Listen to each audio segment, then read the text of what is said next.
أعوذ بالله من الشيطان الرجيم. بسم الله الرحمن الرحيم.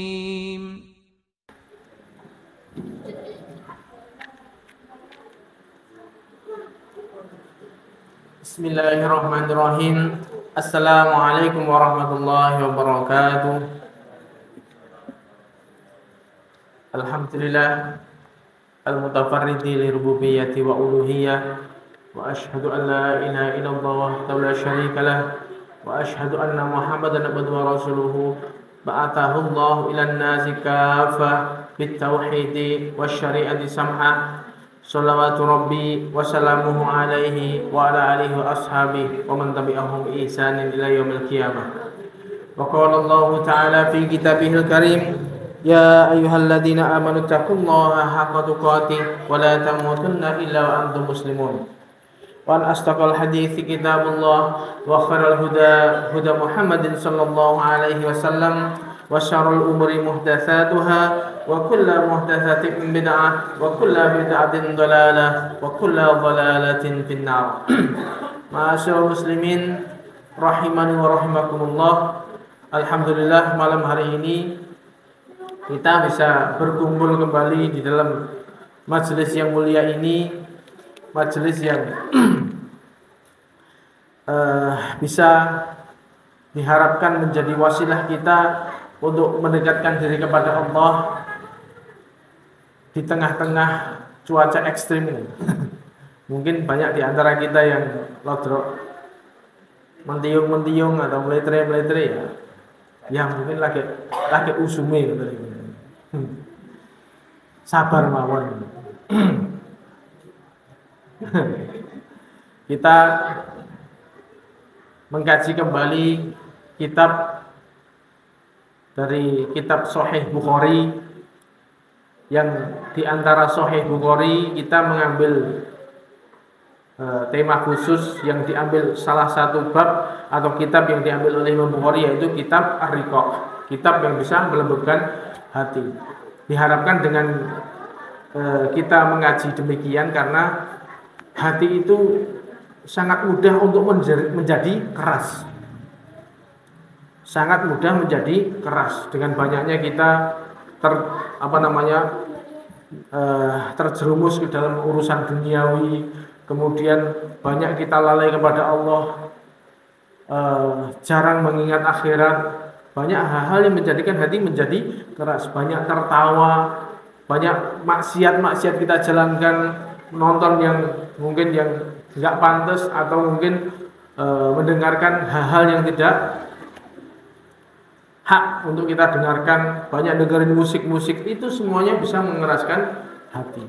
Nah, kita harapkan dengan banyaknya hal yang bisa mengeraskan hati kita ngaji sebuah tema yang itu dengannya bisa melembutkan hati kita, melunakkan sedikit hati kita. Kalau kita ngaji seminggu sekali ya minimal bisa, ketika hati sudah semakin keras bisa sedikit lunak. Karena dengan ngaji ini kita diingatkan kembali tentang akhirat, tentang hakikinya kita, kehidupan dunia ini bagaimana, dan tidak ada kehidupan yang hakiki kecuali kehidupan di akhirat. Dunia ini hanya sementara. Dan kita melanjutkan bab yang selanjutnya dari kitab Ar-Riqaq ini, bab yang ke-14,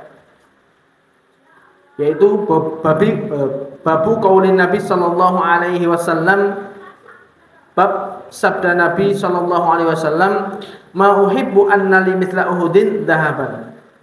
Saya enggak senang jika saya punya emas sebesar gunung Uhud, kecuali tak sedekahkan semuanya.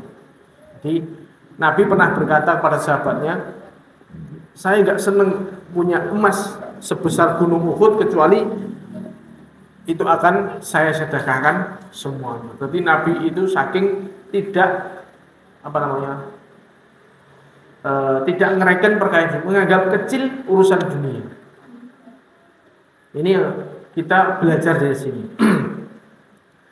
Hadatsana Imam Bukhari berkata, hadatsana Hasan ibn Rabi, hadatsana Abul Ahwas anil A'mash an Zaid bin Wahb qala Qala Abu Dzar, berkata Abu Dzar Al-Ghifari, kuntu amshi ma'an Nabi sallallahu alaihi wasallam fi harradil Madinah. Jadi Abu Dzar Al-Ghifari cerita kayak hampir sama dengan cerita minggu kemarin, cuma redaksinya sedikit berbeda. Jadi Abu Dzar cerita, suatu malam saya jalan-jalan sama Nabi, berjalan bareng.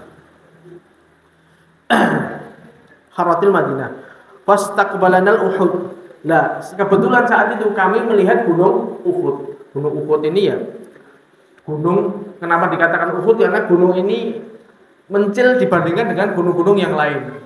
Jadi gunung Uhud ini kalau bisa dikatakan panjangnya itu sekitar 7-8 km, kemudian lebarnya ini sekitar 2-3 km, dan tingginya 100 meter lebih.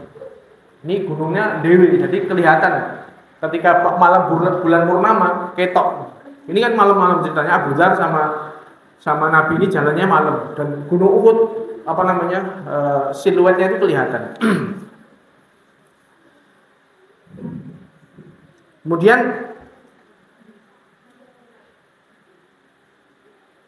faqala, maka Nabi berkata, ya Abu Dzar, wahai Abu Dzar.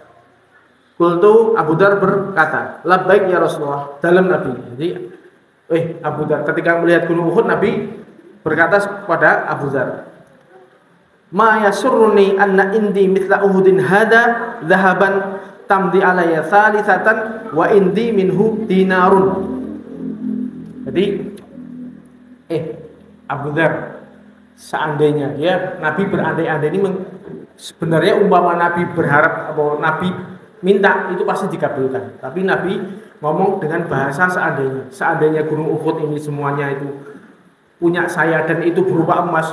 Coba, gunung Uhud panjangnya 7 kilo, kemudian lebarnya 2 kilo, tingginya 100 meter lebih, mau jadi emas itu berapa ton? Banyak loh. Banyak sekali. Emas segede itu, segede gunung Uhud itu. Seandainya saya punya emas segede itu,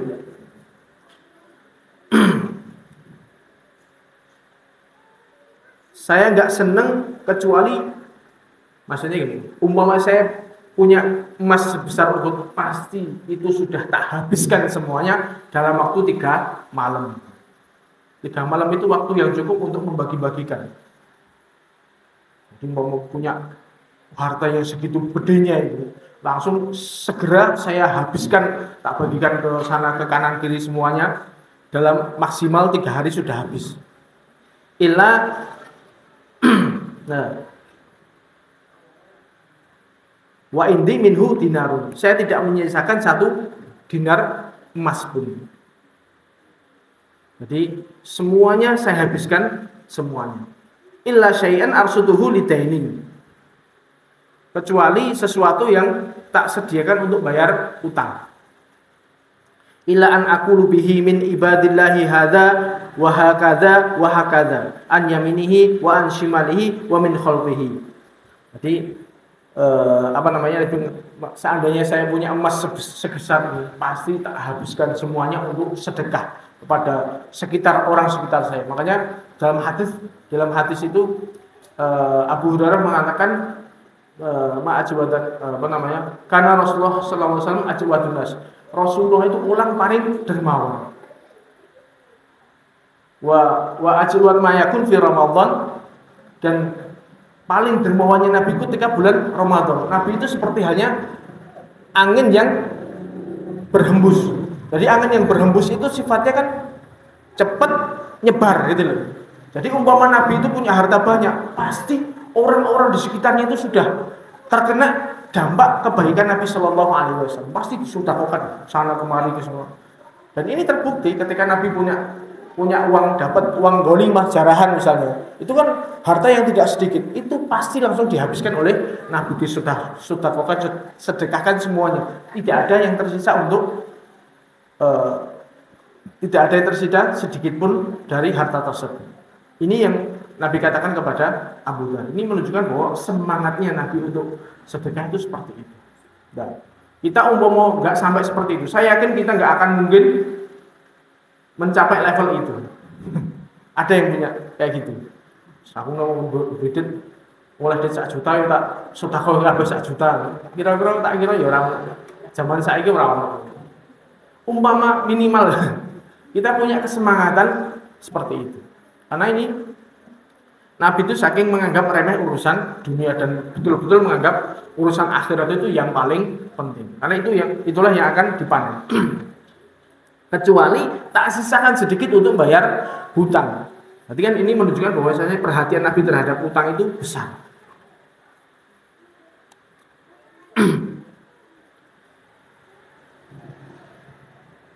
Kemudian gitu.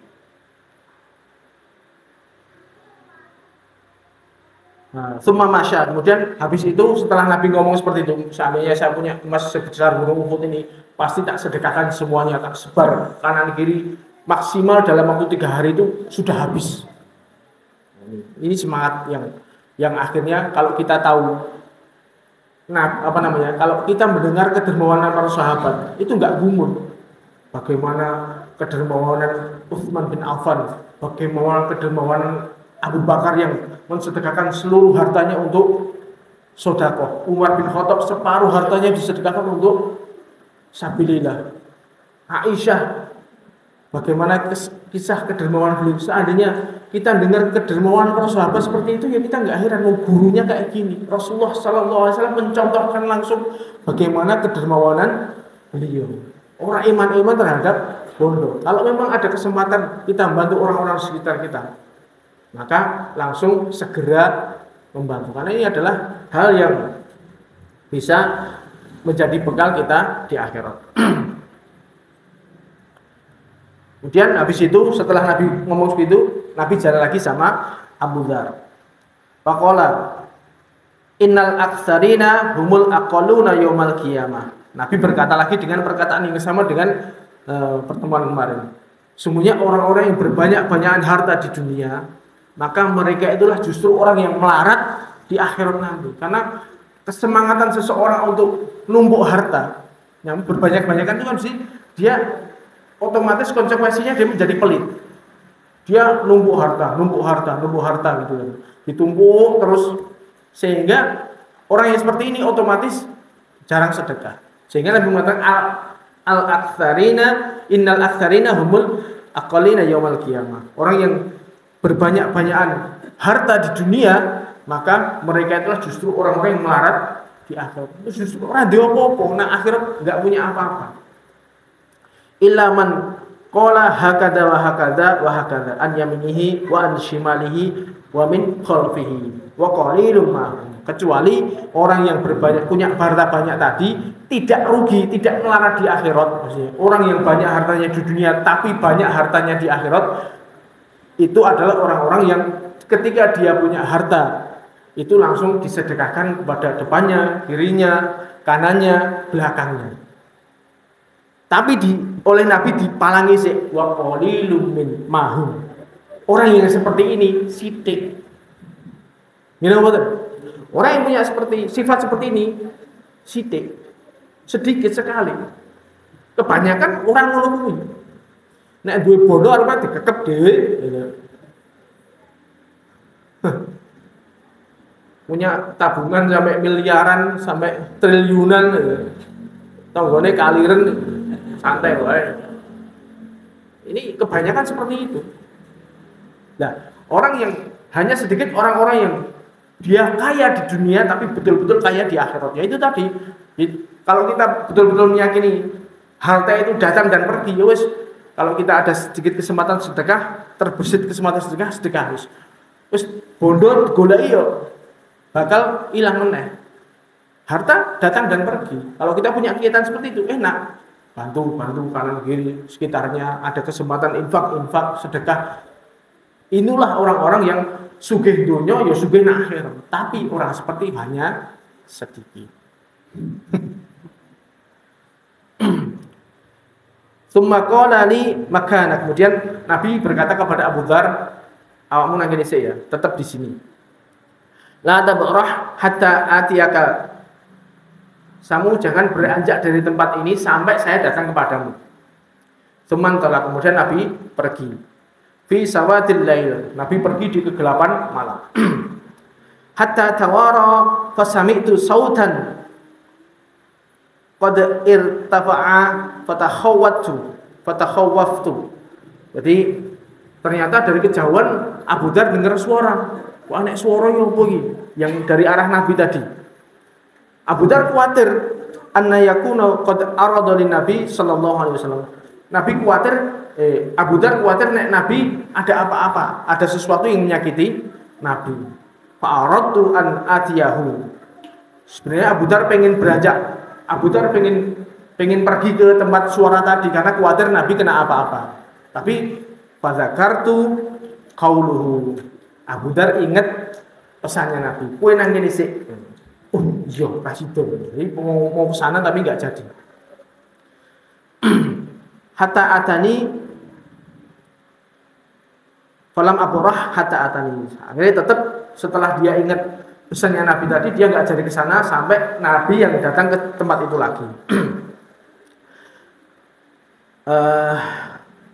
Qultu ya Rasulullah, laqad sami'tu sautan takhawwaftu fadzakartu lahu. Nabi, saya tadi dengar suara satu, suara khawatir jenengan kena apa-apa, tapi kalau saya ingat pesan jenengan makanya saya tetap di sini. Loh. Nabi berkata, hal sami'tahu? Aku syukur, kamu bisa dengar toh tadi suara tadi. Nabi juga heran kok Abu Dzar bisa dengar, padahal itu suaranya malaikat Jibril. Qultu na'am, ya Nabi, saya dengar ada suara tadi. Faqala, Nabi berkata, dzaka Jibril atani. Faqala man mata min ummatika la yusyrik billahi syai'a dakhala jannah. Nabi mengatakan, tadi loh yang saya datang ke sana tadi, saya ngobrol sama Jibril. Nabi heran kok iso Abu Dzar iso krungu. Padahal dia ngomong sama Jibril. Jibril berpesan, barang siapa dari umatmu yang tidak mati tidak syirik terhadap Allah sedikit pun, maka dia akan masuk ke dalam surga. Tentang tauhid ini, keutamaan tauhid seperti itu. Seperti halnya yang kita sampaikan pada pertemuan kemarin. Sama. Fakultu, maka Nabi berkata, Abu Dzar nanya, wa in zana wa in saraka, meskipun orang ini zina dan mencuri.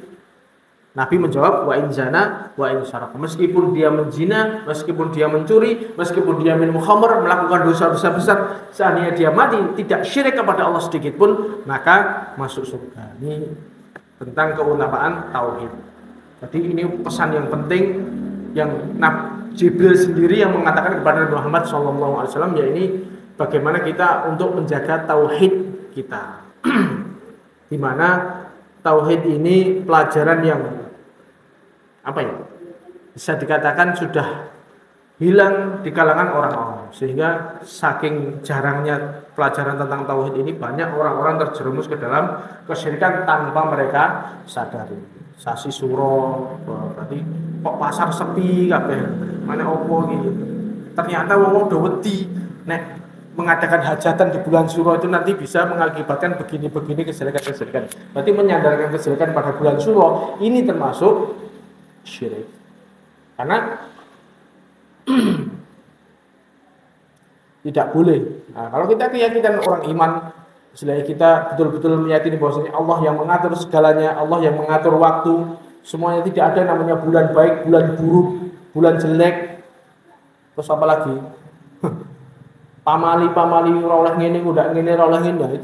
Ini sebuah keyakinan yang tersebar di masyarakat yang ini tidak ada asalnya. Nah, kalau kita tauhid kita kuat, kita nggak akan terpengaruh dengan hal seperti ini. Harap kira-kira sempati bulan Suro ngeneki acara nggak ada masalah, nggak usah takut. Karena tidak ada hubungannya Suro dengan kejelekan atau keburukan dan lain sebagainya. Ini sebuah keyakinan yang batil. Makanya membersihkan tauhid ini bukan perkara yang gampang di masyarakat kita. Coba kita ingat cerita Nabi Nuh.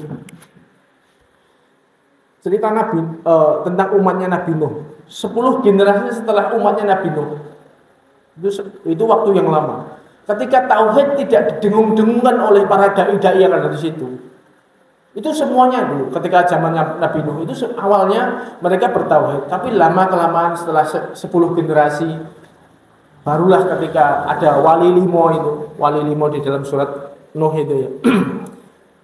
Wad, Suwa, Yagud, Ya'uq, Nasr, itu ketika mereka wafat akhirnya dibikinkan monumen untuk mengenang kesolehan mereka, orang-orang soleh asalnya.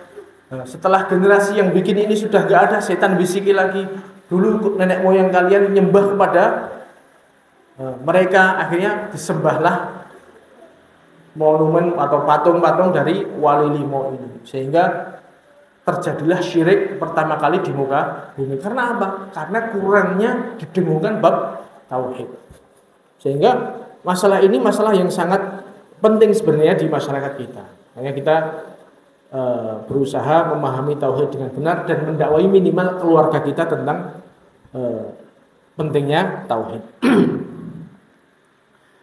Itu jadi intinya bahwasanya Nabi itu nggak senang seandainya punya harta yang banyak, pasti sudah disedekahkan. Inti yang poin yang bisa kita faidah yang bisa kita petik bahwasanya kesemangatan Nabi untuk sedekah. Ini yang bisa kita contoh. Seandainya ora iso kaya Nabi ya minimal di bawahnya sedikit. Ada orang-orang yang dibutuhkan kita punya harta, orang yang dibutuhkan sekitar kita ya kita bantu. Seandainya terwujud, masya Allah. Terus hadis berikutnya Imam Bukhari berkata, hadatsani Ahmad bin Syaib, hadatsana Abi an Yunus wa qala al-Laits, hadatsani Yunus an Ibnu Syihab an Ubaidillah bin Abdullah bin Utbah qala Abu Hurairah berkata radhiyallahu anhu, qala Rasulullah sallallahu alaihi wasallam, "Lau kana li mithlu Uhudin dhahaban la sarrani alla tamurra alayya thalathu layalin wa indi minhu syai'un illa syai'an arsuduhu li daini." Jadi Nabi mengatakan, yang meriwayatkan Abu Hurairah ganti. Seandainya tadi riwayat hadis tadi kan Abu Dzar, ini yang meriwayatkan Abu Hurairah. Berarti Nabi ngomong begini enggak cuma sekali tok. Seandainya saya punya emas sebesar gunung Uhud, saya akan sedekahkan semuanya. Emas tersebut tidak lewat dari 3 hari. Tidak saya sisakan satu pun di tempatku, kecuali saya sisakan sedikit untuk bayar hutang. Ini berarti kan menunjukkan bahwasanya hutang ini perkara yang besar. Makanya Nabi perhatian khusus. Aku nek ndek utang, umpama aku ndek akeh, tak sedekah kabeh, kecuali tak sisakan sedikit untuk bayar utangku. Jadi hutang didulukan dibandingkan sedekah. Karena itu tadi, hutang ini urusannya dawa. Hutang tidak bisa terhapus dengan istighfar, nggak bisa. Utang karo wong terus sedekah istighfar, astagfirullah dosane ilang, ora iso. Kita mati meninggalkan hutang itu akan tetap ditagih oleh orang yang kita hutangi, kecuali yang menghutangi meridhokan, diputihkan misalnya. Tapi selama itu tidak, tetap enek hitungan. Maka jangan menyepelekan masalah hutang, ini perkara yang berat. Kita membawa perkara yang kedoliman kepada sesama anak Adam ini urusannya panjang dibandingkan dengan kita mati membawa dosa maksiat kepada Allah Subhanahu wa taala. Karena hukum asalnya Allah itu Maha Pengampun, sedangkan anak Adam di saat besok di hari kiamat, di saat tidak punya apapun, situasi sangat genting sekali dan butuh sekali dengan amal soleh, pasti dia akan menuntut hal-hal yang bisa menguntungkan dia di hari kiamat. Karena butuh bekal di situ. Makanya jangan menyepelekan masalah hutang. Nek sekirone hutang ya kita bertekad untuk mengembalikan. Jangan bermudah-mudahan. Alah minggu. Tidak seperti itu. Tetap nanti ada timbangannya. Amal baik kita akan diambil oleh orang yang kita hutangi jika sampai mati tidak bisa nyaur. Kalau kita dihutangi misalnya, ya Seandainya kita memang longgar, ya coba dikasih kelonggaran itu setiap hari itu seperti halnya orang yang sedekah. Ini pahalanya juga besar. Nah kita dibodoh ada orang-orang kesulitan nilai hutang, kalau kita mampu sekiranya ya dihutangi.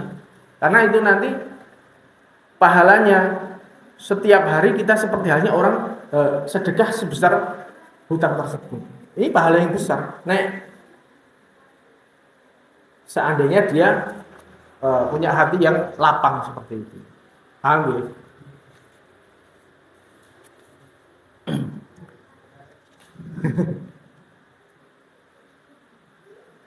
Mau mikir utang, mikir duit itu gowong-gowong sampai stres ya. Jangan, kasihan.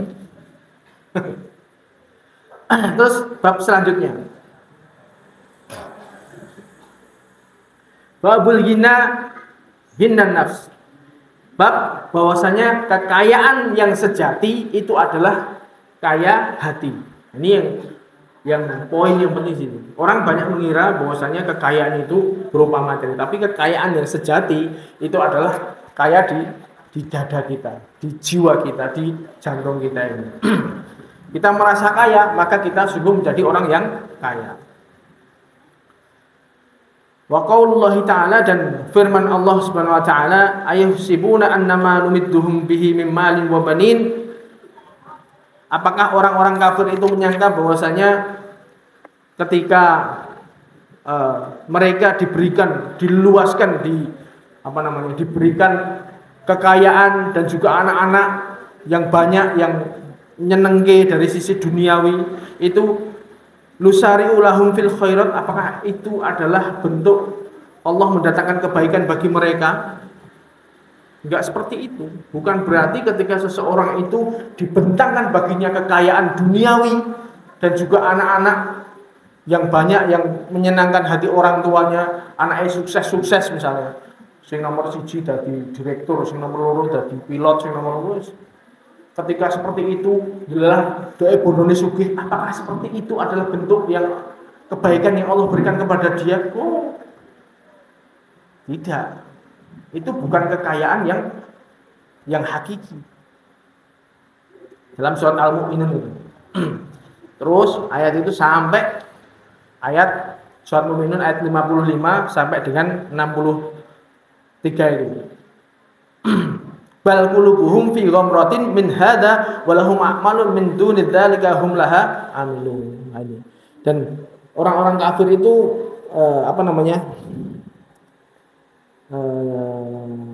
mereka tertipu dengan hal seperti ini, dan sehingga mereka banyak melakukan kemaksiatan yang pasti akan mereka lakukan. Nah, ini berarti menunjukkan bahwasanya itu seandainya orang punya kekayaan, kemudian anak-anak yang sukses, itu bukan ukuran kekayaan. Bukan berarti itu kebaikan yang Allah berikan kepada dia. Contohnya ya orang-orang kafir itu. Orang-orang kafir banyak diberikan kekayaan oleh Allah, anak-anak sukses. Kalau kita lihat ya seperti itu. Tapi itu bukan berarti kekayaan yang Allah berikan kepada mereka.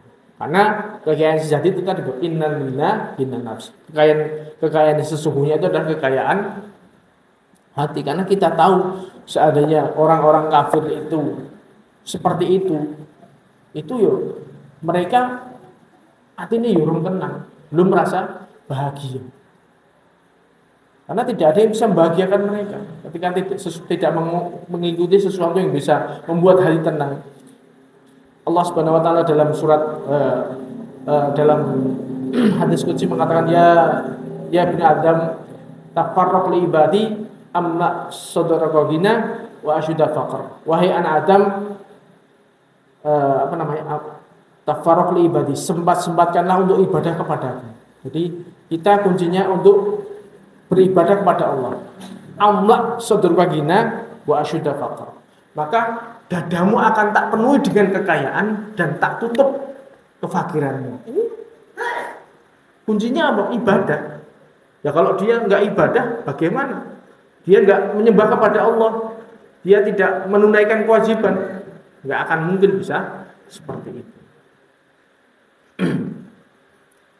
Imam Bukhari berkata, Hadatsana Ahmad bin Yunus, hadatsana Abu Bakar, hadatsana Abu Hasin an Abi Shalih an Abi Hurairah an Nabi sallallahu alaihi wasallam qala. Jadi Abu Hurairah meriwayatkan Nabi bersabda, "Laisal ghina an kasratil arad, walakinnal ghina ghinan nafs." Bukanlah kekayaan itu adalah banyaknya harta benda.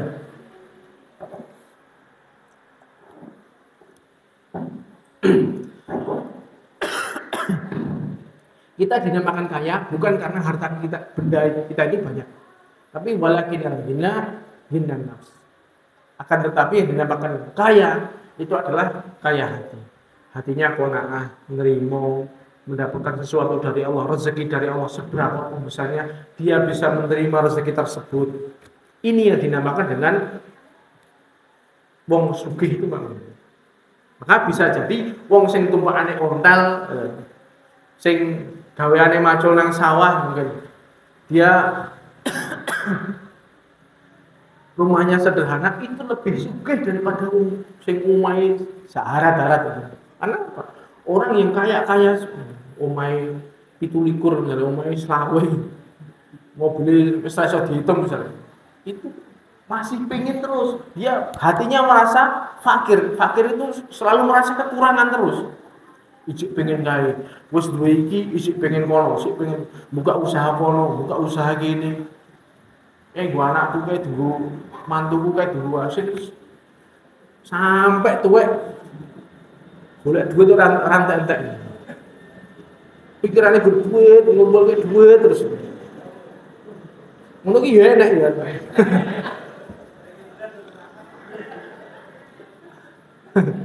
Kayak gitu. Itu bukan orang kaya kayak gitu. Dia rakus terhadap dunia, tamak terhadap dunia. Merasa tetap kurang terus dikai opo wae sih kurang. Wis duwe mobil apik Pajero, nyaman kancane duwe Fortuner amane duwe Velfire itu wis pengen. Akhirnya terus dia mengecilkan yang aduh kok kaya ngene tumpakanku padahal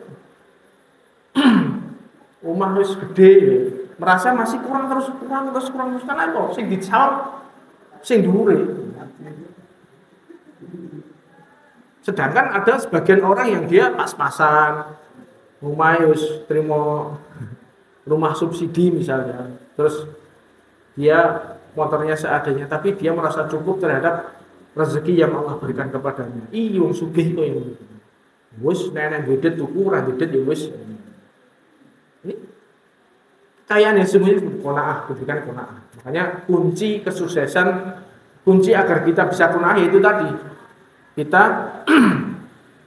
seperti halnya perkataan Allah dalam hadis qudsi tadi, ya Bani Adam tafarraq li ibadi amla sadraka gina wa asyuda faqr. Wahai anak Adam, maka beribadah kepadaku. Sempat-sempatkanlah ibadah kepadaku. Kalau kamu bisa menunaikan kewajiban ditunaikan, ibadah wajibnya ditunaikan, sunnahnya juga ditunaikan, dan dia betul-betul bertawakal kepada Allah, ikhtiar, tawakal betul-betul seperti itu, dan dia menjadi orang yang bertakwa, amla sadraka ghinan wa asyuda faqra. Maka hatinya akan dipenuhi dengan kekayaan dan kefakirannya ditutupi. Jadi orang patek nonton wong sugih ini biasa wae. Wis ben. Kalau bingung ya wis ben. Jadi orang kepengin. Itu namanya kefakirannya ditutupi seperti itu. Ada orang yang miskin tapi dia tamak terhadap dunia. Ya enek ngono kuwi. Kape ngono mbok aku sugih aku kuwi. Jadi dia tamak, jane melarat tapi tamak. Umpama dikai duit akeh wis ngawu-ngawu. Tapi berhubung miskin ya piye meneh kan. Itu ada seperti itu. Berarti bukan berarti orang miskin mesti qanaah, enggak. Qanaah itu letaknya di hati. Kalau dia merasa terima terhadap yang Allah berikan kepada dia, dia merasa cukup, ini yang dinamakan dengan qanaah. Wa illam taf'al amla sadraka malak tu sadraka. Jika kamu tidak melakukan, jika kamu tidak menyembahkan ibadah kepadaku, maka hatimu akan saya tutupi dengan kefakiran. Walam asyudda faqra, dan hatinya tidak ditutupi dengan, jadi merasa tamak terhadap dunia, pengen selalu mendapatkan dunia. Ini suatu hal yang bisa menyengsarakan seseorang. Makanya kita lihat kehidupan manusia ini diberikan kekayaan hati ini menjalankan kehidupan itu nyenengi, penak wis anteng, tidak berangsang. Kita berharap seperti ini. Ya, mudah-mudahan kita semua oleh Allah berikan dengan jiwa yang qanaah. Karena dengan jiwa yang qanaah, berimo, orang berangsang, ini bukan berarti kita mengecilkan usaha, ikhtiar untuk mencari rezeki, bukan. Kita tetap berusaha mencari rezeki, tapi enak rime. Ketika wis dioyo ora iso ya wis jatahe dudu rezekiku. Wah, sampai dipikir sampai stres gak. Ada yang seperti itu, ngoyo bunyo ini. Dia harus begini. Ketika yang dia planningkan itu tidak sesuai dengan kenyataan, dia akhirnya jeglek. Jangan sampai kita menjadi orang yang seperti itu. Kemudian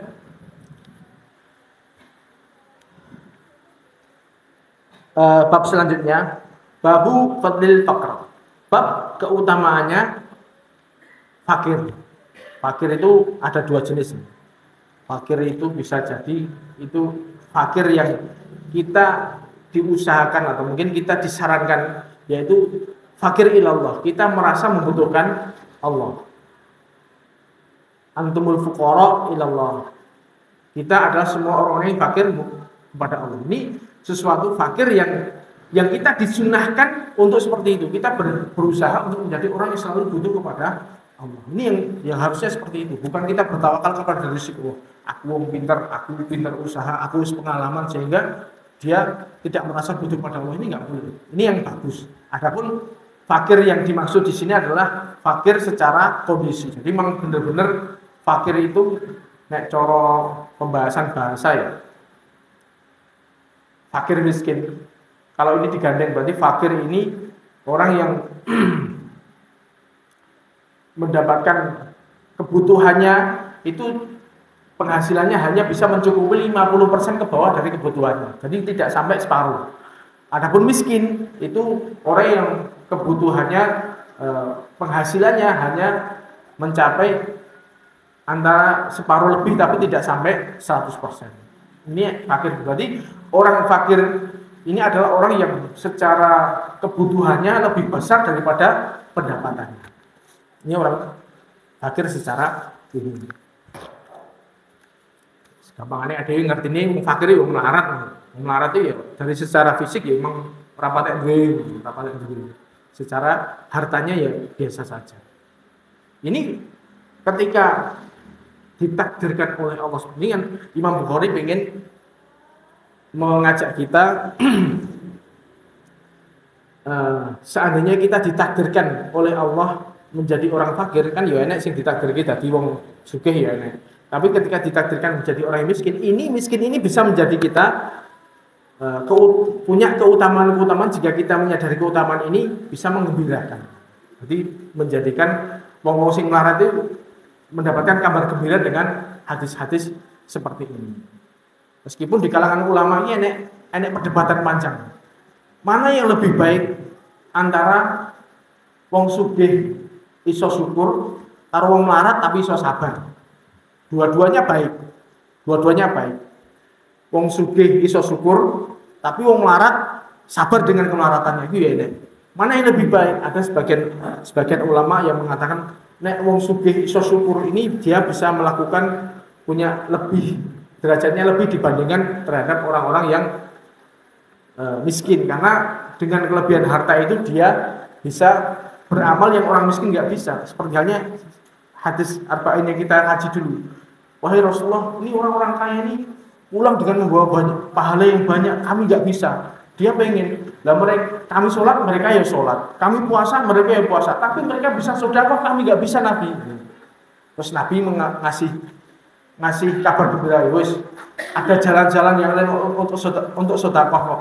Tahlil sedekah, kamu baca tasbih sedekah, tahmid sedekah. Zikir sedekah, amar ma'ruf sedekah, nahi mungkar sedekah. Berarti ada jalan. Nah, terus hal ini Kita bisa nyaingin orang kaya ini. Jadi orang-orang miskin banyak melakukan zikir-zikir seperti itu. Ternyata orang kaya dengar juga hadis ini. Mereka juga melakukan hal yang sama. Orang-orang kaya juga zikir. Lapor lagi pada Nabi, gimana nih orang-orang kaya ternyata juga zikir lah. Kita nggak bisa ngejar pahala sedekah mereka. Akhirnya Nabi mengatakan, "Dzalika fadlullahi yutihi man yasha." Itulah kelebihan orang-orang yang kaya seperti itu. Ya wis, piye meneh. Itu berarti orang yang di qadar kaya bisa syukur itu lebih baik daripada orang yang miskin tapi sabar. Tapi ada sebagian ulama mengatakan orang yang miskin tapi sabar ini lebih utama karena mereka punya ibadah-ibadah yang tidak dimiliki orang-orang kaya, yaitu bagaimana ibadah hancurnya hati seseorang ketika dia pengen sesuatu nggak bisa terpenuhi. Ini kan ketika dia bersabar, jadi pengen banget tapi randuwe, dia bersabar terhadap hal itu juga ibadah tersendiri, ada pahalanya yang orang kaya nggak punya, nggak mungkin merasakan seperti itu. Nah, ini ada beberapa seperti itu. Jadi tapi sing bener ya kaya yang bersabar, kaya yang bersyukur dan miskin yang bersabar ini sama-sama baik selama sama-sama bertakwa kepada Allah. Sing ra bener wis melarat tapi akeh mengeluh. Itu sing ra enak ganjarane. Tapi kalau kita suruh milih yang mana? Nah, kita pasti milih yang kaya yang bersyukur. Mudah-mudahan kita menjadi orang yang seperti itu. Ngoten nggih. Nah, oleh milih tapi ya kadang-kadang enggak ada pilihan. Imam Bukhari mengatakan hadatsana Ismail qala hadatsani Abdul Aziz bin Abi Hazim an Abi an Sahal bin Sa'id As-Sa'idi annahu qala marra rajulun ala Rasulullah sallallahu alaihi wasallam faqala lirajulin indahu jalisin ma ra'yuka fi hada. Jadi suatu saat Nabi sedang duduk dengan beberapa orang. Terus ada seseorang yang lewat seret gitu. Terus Nabi nanya kepada teman sebelahnya ini, menurutmu orang ini gimana? Ma ra'yuka fi hada? Orang ini gimana menurutmu? Faqala, teman sebelahnya tadi ngomong, hada rajulun min asrafin nas, hada wallah hariyun in khadaba ayyunkah wa in syafa'a ayyushfa. Wahai Nabi, orang ini top tenan. Dia termasuk mulia-mulianya manusia. Dia orang terpandang tokoh. Seandainya dia melamar seseorang, pasti lamarnya diterima. Nggak ada mertua yang nggak pengen punya mantu kayak seperti ini. Berarti kan orang terpandang, kaya, pakaiannya persis, ganteng gitu yang lewat tadi. Orang yang terpandang di tempat situ. Seandainya dia ngelamar pasti diterima. Ketika dia memberikan syafaat, maksudnya rekomendasi, aku itu loh si fulan itu dadekno kae. Lah omongannya ini digugu. Wa in qala yusma' lahu. Seandainya dia ngomong, pasti perkataannya dirungokke. Jadi orang tokoh tenan. Terus pas kata Nabi diam. Orang yang pertama tadi, yang A tadi lewat toh. Temennya ngomong seperti itu. Terus Nabi diam.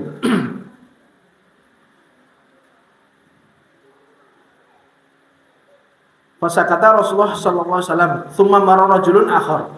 Kemudian ada laki-laki yang lain datang setelah dia. Faqala lahu Rasulullah sallallahu alaihi wasallam, Nabi bertanya lagi kepada teman sebelahnya ini. Ma ra'yuka fi hada? Kalau yang datang yang berurusan ini, yang B ini menurutmu gimana? Faqala, teman sebelahnya ngomong, "Ya Rasulullah, hada rajulun min fuqara'il muslimin. Hada hariyun in khadaba an la yunkah wa in syafa'a la yushaffa wa in qala la yusma' liqaulihi." Wahai Nabi, ini loh jan, masyaallah ini jan wong melarat Nabi. Seandainya dia ngelamar enggak ada yang mau nerima. Wong is koyo ngono. Seandainya dia ngasih rekomendasi, ngasih syafaat, enggak mungkin diterima syafaatnya. Mbok tulung ki kancaku lebokno kae, tak digagas.